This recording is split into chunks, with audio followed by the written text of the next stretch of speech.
at the chocolate melting in the middle.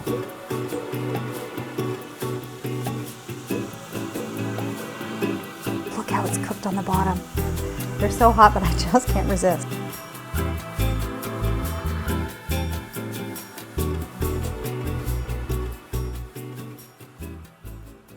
Welcome to Sue's Gluten-Free Baking at Home. I'm Sue Jennett, I'm celiac, and I eat a strict gluten-free diet. And I love to bake. So much so that I operated a gluten-free bakery for over 10 years. Now I'm anxious to share my tips, techniques, and recipes with you, so you too can bake gluten-free at home. Today we're going to make cookies. We're going to start out with shortbread cookies. This is a real crowd pleaser. It's fairly simple. It doesn't have a lot of ingredients. We use white rice flour, cornstarch, potato starch, and tapioca flour. And then we also add icing sugar and butter. There always has to be butter in shortbread cookies.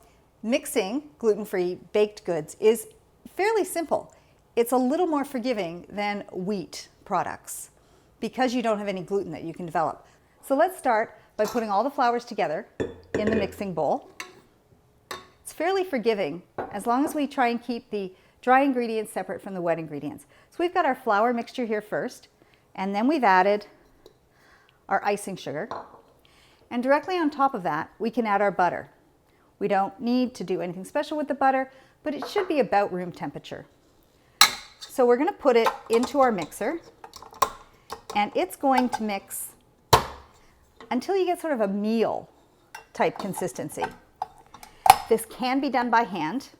We're just going to let it go. If you want to do it by hand, take a large bowl, start with your flour and sugar mixture, put your butter in, and just knead with your hands until you get the type of consistency that you want. This way, in the mixer, it's going to take probably about 10 minutes. But you'll know because it pulls away from the sides and it comes out to the consistency of a coarse meal.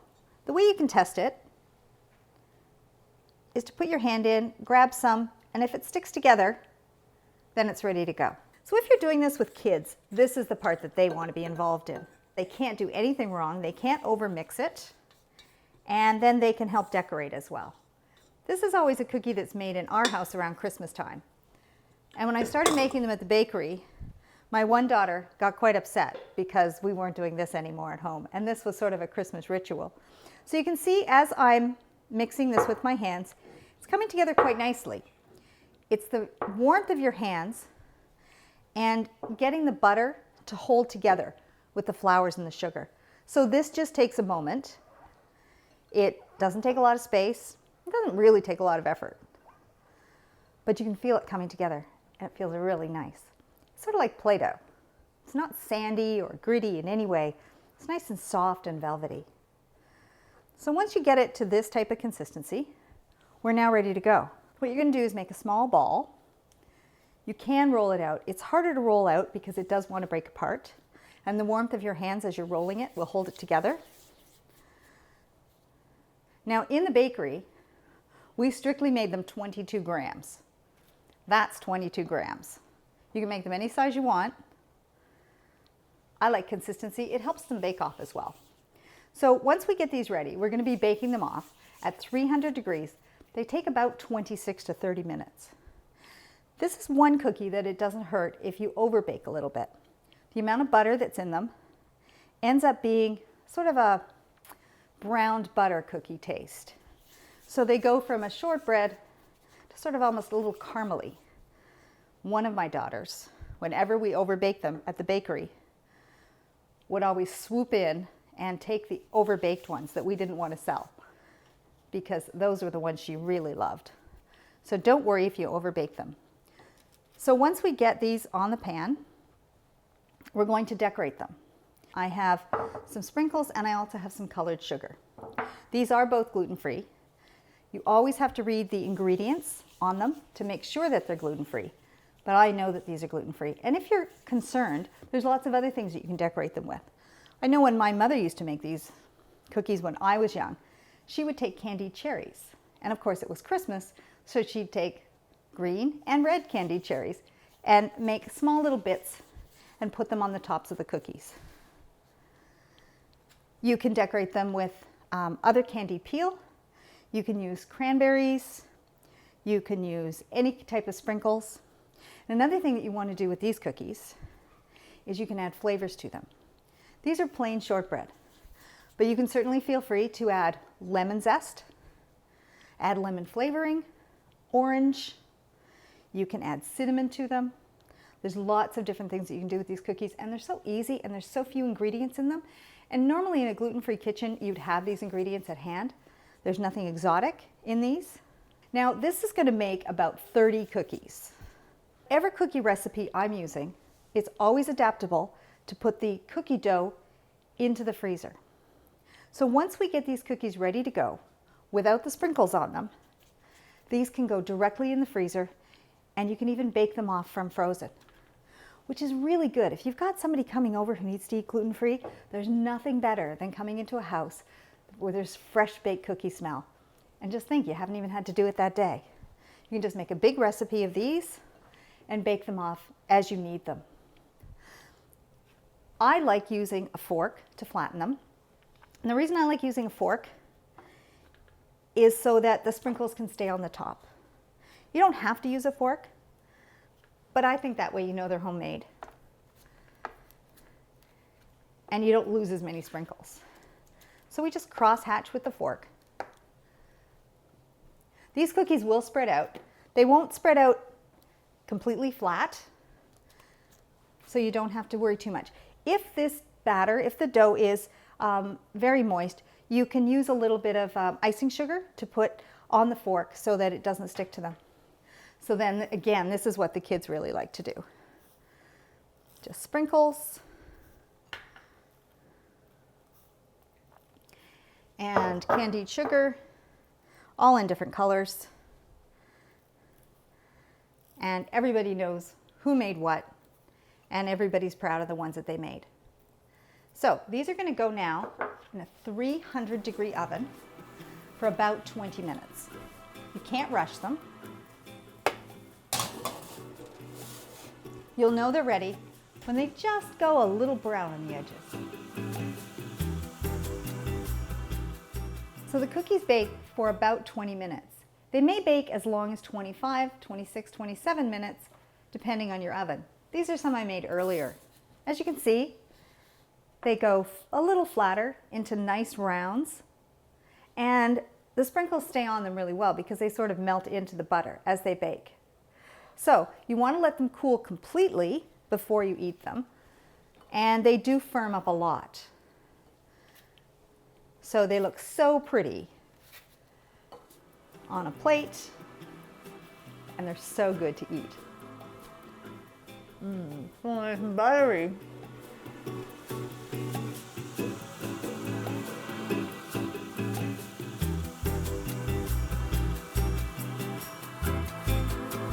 They're nice and hearty and soft.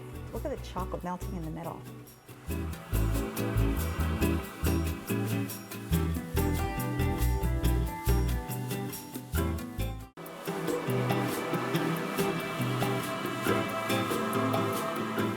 I'd like to share with you one of my favorite flour blends.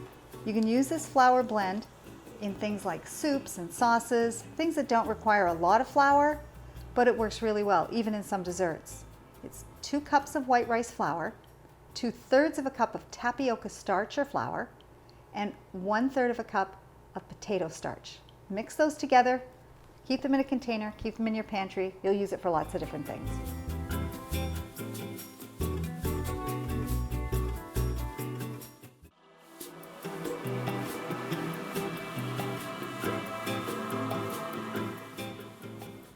Now we're going to make our chocolate chip cookies. These end up being nice and chewy, and they were a big hit with all of our customers. So we're going to start out by adding brown sugar. We're going to add butter. The butter should be at room temperature. It doesn't have to be really soft, but it should be close to room temperature. We're going to add a little bit of vanilla. I like to use real vanilla. You can use artificial vanilla. It won't make a difference. And we're going to add 1 egg. So this is going to go in the mixer, and we're going to cream it And while that's creaming, we're going to talk about the other ingredients. So whenever we're doing gluten-free baking, we're always adding a mixture of flours. The mixture of flours in this recipe is a little bit different. We add white rice flour, and we also add soy flour. Now, you can use quinoa flour instead. The reason we're using soy flour or quinoa flour is because it's high in protein, and that's what makes the difference in these cookies. When you've taken the gluten out, you have to add in some extra protein to get that strength back into your baked goods. So you'll see the yellow flour here is soy flour. Well, like I said, it could be quinoa flour as well. There's not much of a difference in taste. There's also potato starch in here and a little bit of tapioca starch. We also use ground almond. I like to use ground almonds that still had the skin on them when they were ground. They've got those little brown flecks in them. They've got a little bit more fiber, but I think they've got a little bit more flavor. You can easily buy ground almonds in lots of places now, and you can absolutely use the ones that are blanched without the shell, without the skin on them. So we're going to add that. We also have some baking soda, and we have some salt. So our mixture's ready for those things to be added now. So we're adding our dry ingredients to the mix.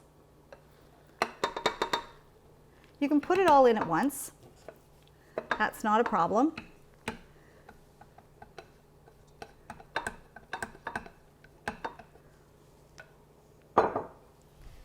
We've got a little bit of salt and a little bit of baking soda.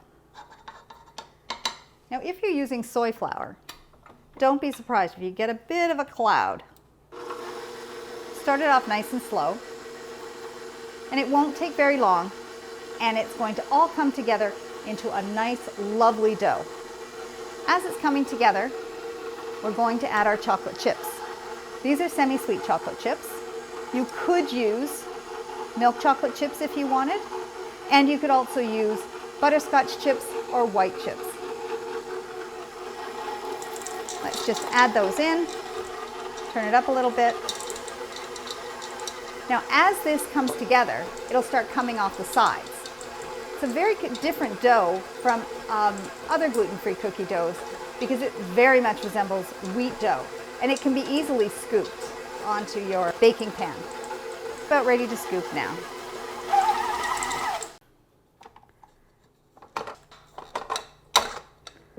This looks like any other wheat cookie dough.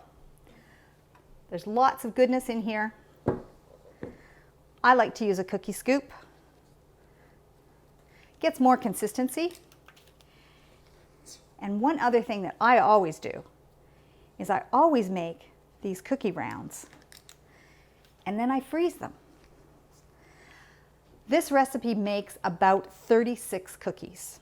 We've got our oven set at 350, but 36 cookies is a lot of cookies to make at one time. So I'll often bake off the first 12, and then we have 24 cookies more that are in the freezer, and you can bake them off from frozen. You don't even have to let them thaw.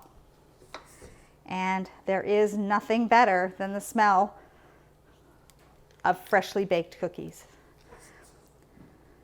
So you don't have to use a scoop for these.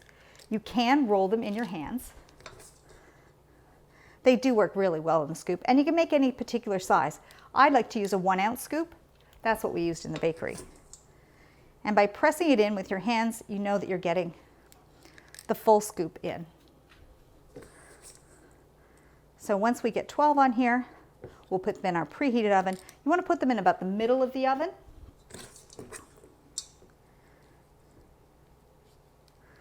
These are going to be so good. A lot of gluten-free cookies aren't very chewy. They've got a funny feel in your mouth. These are chewy, but you want to make sure you don't overbake them. So you don't have to flatten them or anything. Putting them in the oven just like this works fine.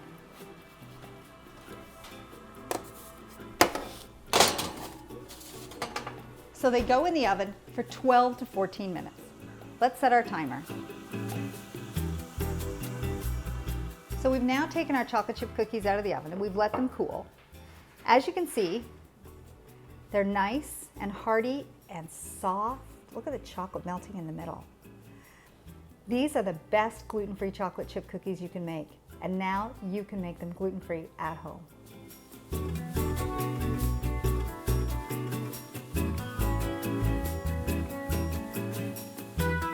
These are very flavorful cookies. They use orange zest, and they use 2 kinds of chocolate chips. There's a warning here, they're slightly addictive.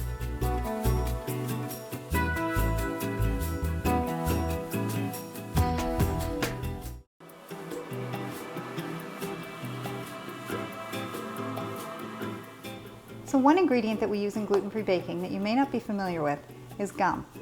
We use guar gum or xanthan gum. It's very powdery, very light, but it thickens like crazy.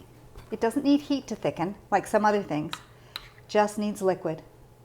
So for those gluten-free recipes that are too thin and watery, a little bit of guar gum or xanthan gum will do the trick.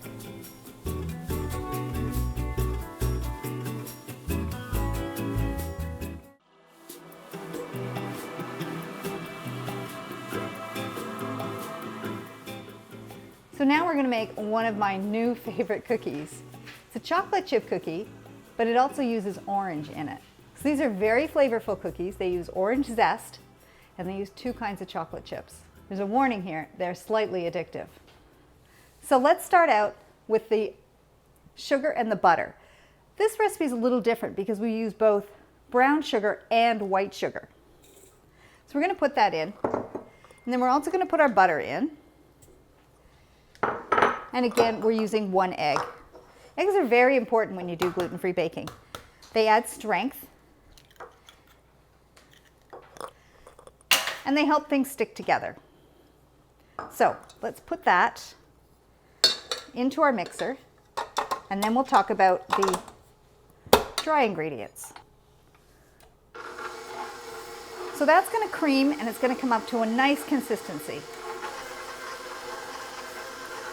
So the dry ingredients are made up of white rice flour and brown rice flour, as well as potato starch and tapioca starch. The other things that we're adding to this are baking powder, some salt, and we're also using skim milk powder.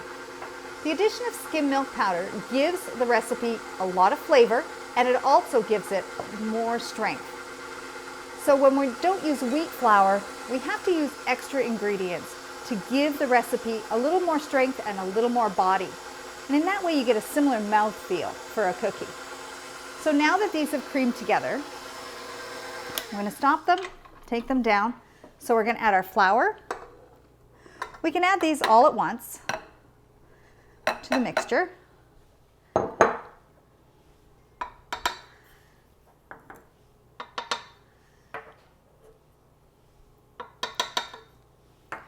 So we're going to mix these until we have a nice smooth dough. You should probably zest your orange prior to doing this because the dough comes together fairly quickly and you don't want it to sit around. So this is the zest of 1 large orange. We don't use the juice, we just use the zest. You'll find that the zest is one of the most flavorful portions of the orange. So as this starts to come together, we can add the zest.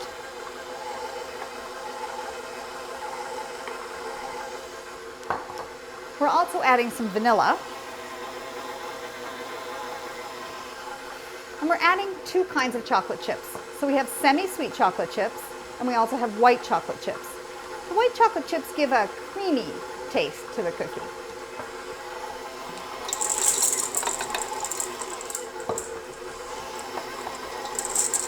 You could always put butterscotch chips in as well if you wanted.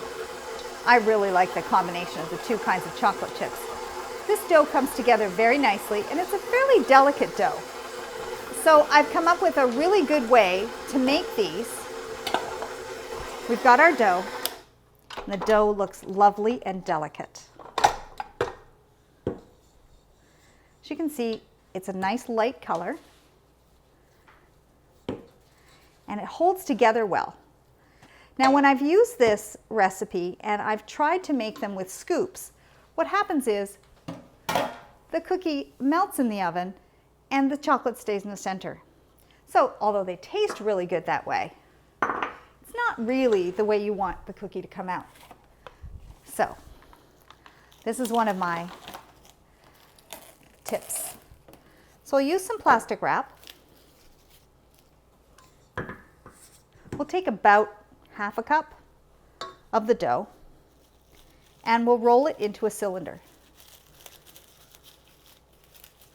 Something maybe an inch around. And then we're going to throw that in the freezer.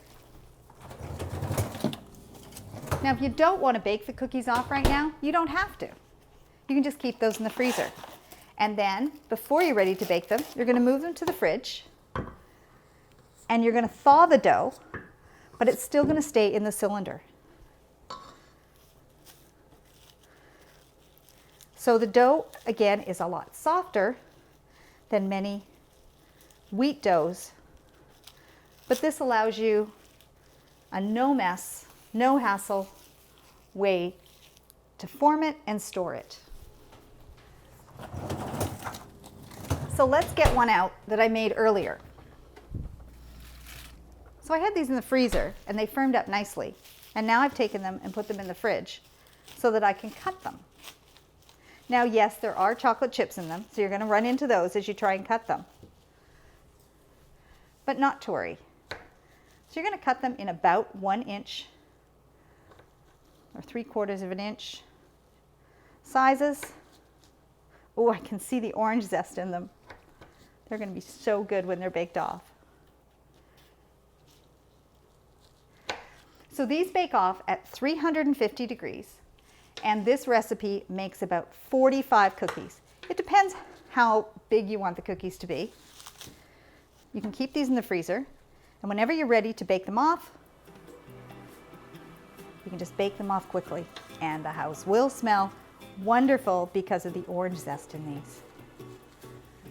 And now these are ready for the oven. So these have now baked off.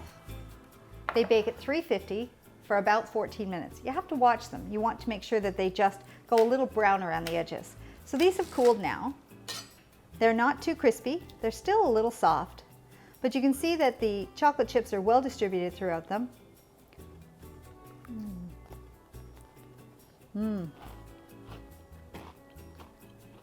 The orange comes through so well.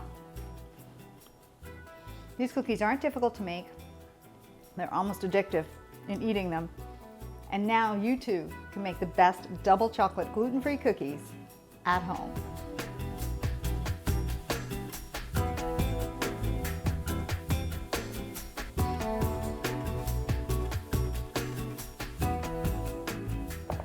Oh, they smell really good. By breaking them open, you can see the cranberries in them. Oh, and I wish you could smell them. They smell lemony as well.